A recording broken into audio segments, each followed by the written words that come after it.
அலைவரிசை கேட்கின்றதா?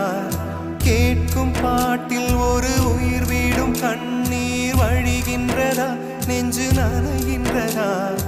இதயம் கருகும் ஒரு வாசம் வருகிறதா? காற்றில் கண்ணீரை ஏற்றி கவிதை செந்தேனை ஊற்றி கண்ணே உன் வாசல் சேர்த்தேன். போயும் ஜீவன் ஓடும் முன்னே ஓடோடிவா. பூங்காற்றிலே உன் சுவாசத்தை தனியாக தேடி பார்த்தேன். கடல் மேல் ஒரு துளி வீழ்ந்ததே, அதை தேடி தேடி பார்த்தேன். உயிரின் துளி காய